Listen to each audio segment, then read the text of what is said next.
It's gonna be a gray, cloudy day. Oh yeah, it's gonna be a great, gray, cloudy day. It's gonna be a gray, cloudy Welcome day. to Oh yeah, it's gonna be a great, Welcome great, to Storm. gray, cloudy day.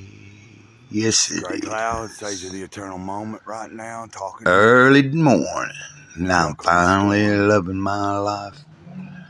Just like I should have been the whole daggone time.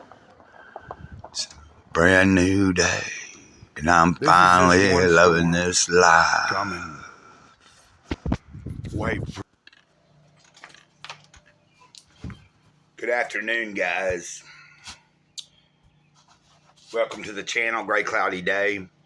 I am Gray Cloud, Sage of the Eternal Moment. That's a capital I and a capital A-M. I am. I am. I am. That I am. I'm Gray Cloud. So anyway, could you please hit the like button if you think about it and it's on your mind right now while I'm saying it, please hit the like button. If you've watched any videos and you're liking what I do, consider subscribing. We're growing here. I haven't really noticed in the past few days any growth, but I have not uploaded much in the past few days as far as my normal content. And I'm going to be catching up with where we left off with 50 things that really matter. And this is number 29, hugs. Oh, I remember seeing the title the other day, but I just read it to myself. My father was a rough man. Left fatherless at the age of 12 and pretty much on his own thereafter. Because of that, he was never the sentimental type. He didn't have time or the inclination to offer a pat on the back or an affectionate hug. At 6 feet and 275 pounds, he was built for work, and work he did. 7 days a week, expecting my brothers and me to do the same. That meant that growing up, I spent much of my free time laboring with him on jobs around the house, from hand tilling our third of an acre garden to rebuilding the family car, to painting our Victorian homestead battleship gray. Because he got a good price on some military paint. He used it for years. To him, working alongside someone was the best way to show you cared. The way you felt about a person was clear from the fact you spent time with the person. You didn't need to express your sentiments. As far as I know, he never did. Except once. I was 22, graduated from college, and leaving home for the last time.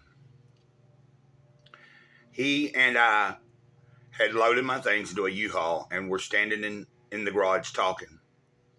Without warning, he wrapped me in his huge arms and hugged me tight. You were always my favorite, he said.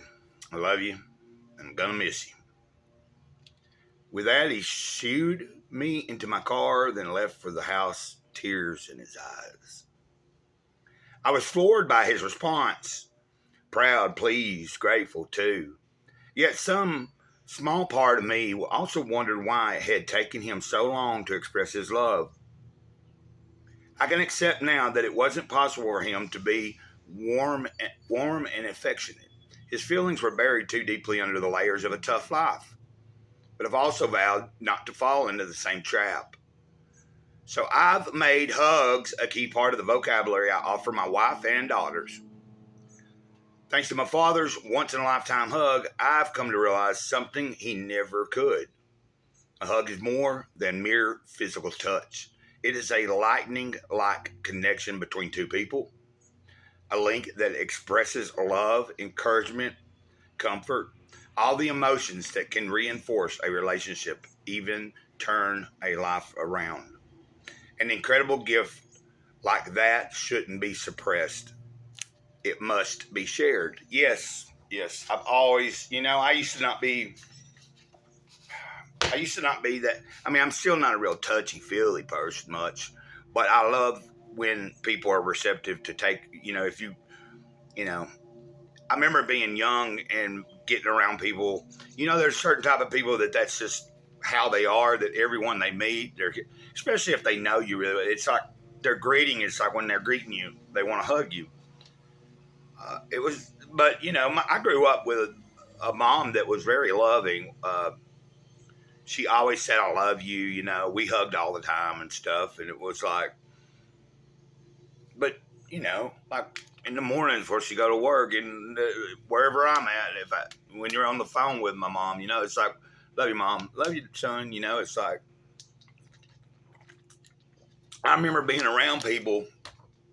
Like I remember living with Carl on his farm, and I'd see how his interactions with his family was, and even with the other people that would come to the farm that would express love towards Carl. Like Carl is a really good person, but I remember him telling me once, that the reason he don't say "I love you" a lot is because he don't want it to lose its meaning, and I kind of understand that. That's sort of the same reason that when I was first with Sarah Boylan, that because we first met in 2015. She was quite a bit younger than me, but she would she liked people. The men that she had already dated were a little bit older than her anyway, around my age, so it wasn't that unusual.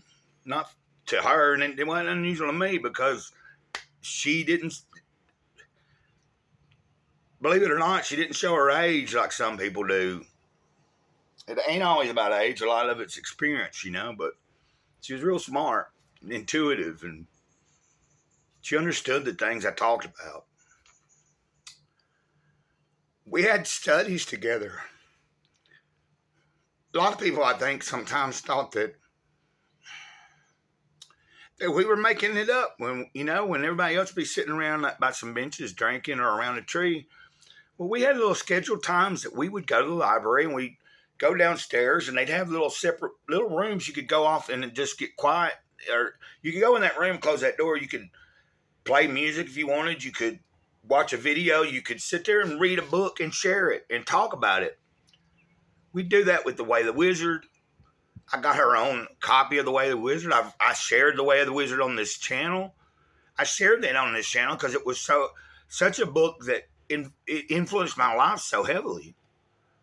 But when I remember the first time just getting to know her, and before we were a quote unquote dating or an item, because I made it clear that for me, I'm just here. I would rather have a really good friendship than anything when it comes to have any kind of relations with an opposite sex. Like, I'm not looking for, I've never been married. I don't have children. I can't have children. That's part of the path I'm on. It's been that way. Doesn't mean that I don't love children. Children love me. I didn't make a video yesterday, really, or the day before. I've been real busy, y'all. I've been pretty busy. Ever since last week when the tornadoes had hit and done some damage, and then, I was just kind of moving up the ladder of each day's just, God was just boom, boom. A lot of growth going on is what I'm saying. I'm coming to a new place where I think some people are probably not going to be very happy with what I have to say to them sometimes. But in order for this whole thing that's being conceived here, the whole thing that's been conceived many years ago already, not the channel necessarily, but the idea that I have and what's coming, hopefully here in the next few months with a website. I've been talking about a website for a few years. But hopefully, I already know. I done tried to do the domain this past month, and I just hadn't got around to it. If possible, maybe this coming up payday, I'll go ahead. I used GoDaddy before. It's just a template system. I don't know how to do any actual building of a website myself. I'd have to have that type of thing, templates. I can put my own pictures, pick out the font, put out all that. And that's how it'll be for a minute. Hopefully, eventually, maybe someone that's watching this or somebody that I meet online somewhere or even in person has a knowledge of computer programming and stuff and knows how to write codes or whatever, they can build the website from ground up, and it'd be like we can launch it. But first things first, let's get the website going the way I can. One of our subscribers, a very dear friend of mine that I talk to pretty regular, Teresa, you know, I call her Mama Teresa. That's how I know her, Mommy Tat. You know, it's like, but anyway, you've heard me talk about her a little bit. She's got a laptop for me, and as soon as she can, she's going to get it to me. So I'm not in no rush about that. Heck, I've been talking about needing one for a long time. I've had 2 other people claim they were going to send me something that never got sent. I never asked for it, but, you know, that's how life is. The past few days, I've been dealing with some bull crap, and it was not my bull crap. But if you've never been in that situation, you understand, like, when your life's getting pretty well smoothed out for the most part, better than you've ever been in a long time, you're really doing what you're supposed to be doing. You're listening, you're following the instructions you're given every day from the Spirit. But then yet there are still those certain energies of people that want to come around and suck you dry if they can. But see, I've been having to be stern with people here lately, and it's something that I'm referring to right now. It's somebody I don't even know, but I was trying to help somebody out, and it ain't nothing but a big headache. In other words, I can help only so much, because if you're not helping yourself, then you might as well leave me alone, because I'm trying to help myself the best I can so that I can get on with the show and I can help many more people once I'm in the right position. You might have not known me for years or nothing, but you're just meeting me on this channel. But I'm real. I'm being real. I'm trying to be as authentic as you can see. When I turn the camera off, I'm still going to be, I'll be the same thing, doing the same thing. I'll talk the same way to but let's just I want to share something nice real quick, since I did talk about Sarah. I do have some neighbors here that, well, you know, unfortunately they have certain circumstances, and it's not my business. It's one of those things that I'm talking about where, like, I really don't have a lot of crap going on. I would say the cuss word, but I try on my channel not to if I can remember. It's not that I'm any better than anybody else. I just try to be respectful when I can be. And I realize, you know, I do a lot of spiritual talk. I do a lot of talk about my experience with my walk every day with the Creator. And I want to present myself in the best light I can, because I'm trying to be that way throughout my whole day, whether I'm on a channel, whether I'm at church, whether I'm out in public, whether I'm talking to my neighbors. So I'm mindful. You know, sometimes I'm still, I'm only human. I'm only a spirit in a human body. But look at this. No, I didn't take this. But I have a couple of neighbors that, there's a neighbor named Cynthia, and she found this. There's a place down in Fort Payne, Alabama, where I go to my doctor's office and all that. It's called the Hope Center. They have some clothes sometimes outside of the place you can get if they're out there. The other day they had some toys that she got for Colton. She found this painting. She had another one, but her dogs chewed it up, and I forgot to get it the other day. The reason she gave me this is because I was telling her about Sarah.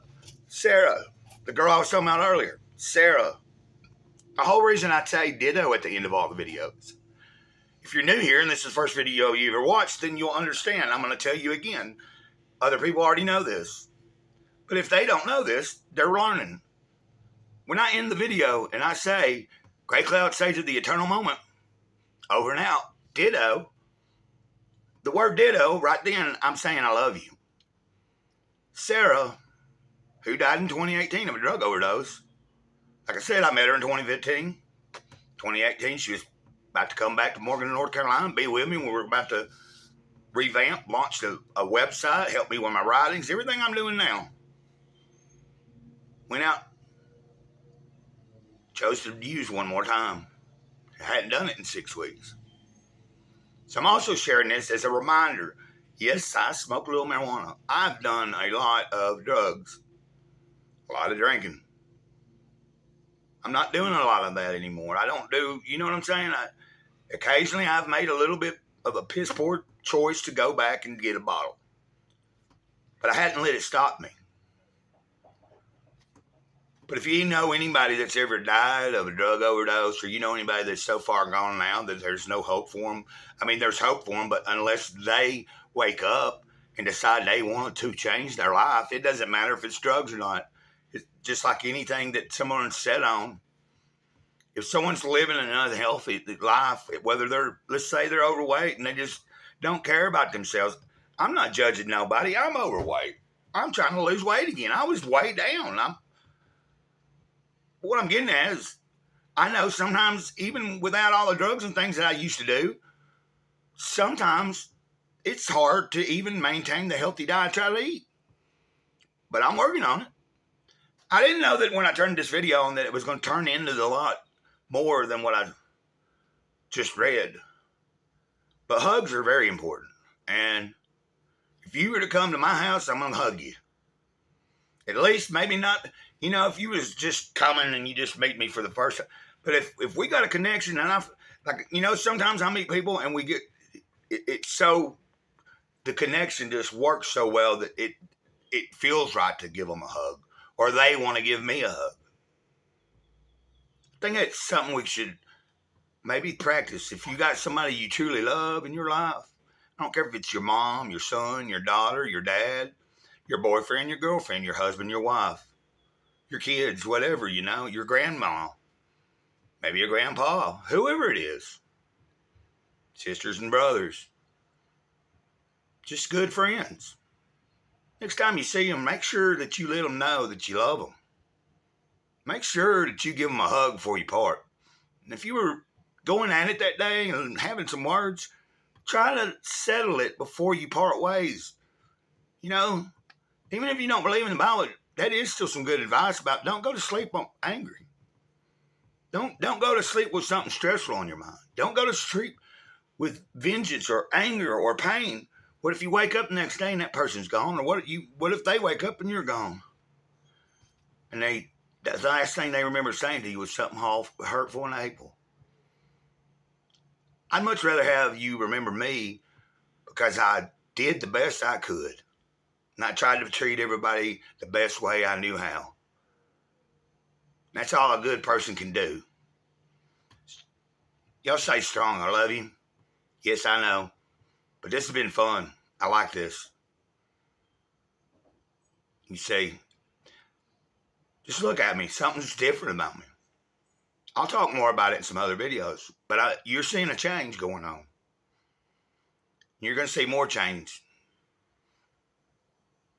I'll be carrying myself different. So until next time, Gray Cloud says, did you turn them on, mate?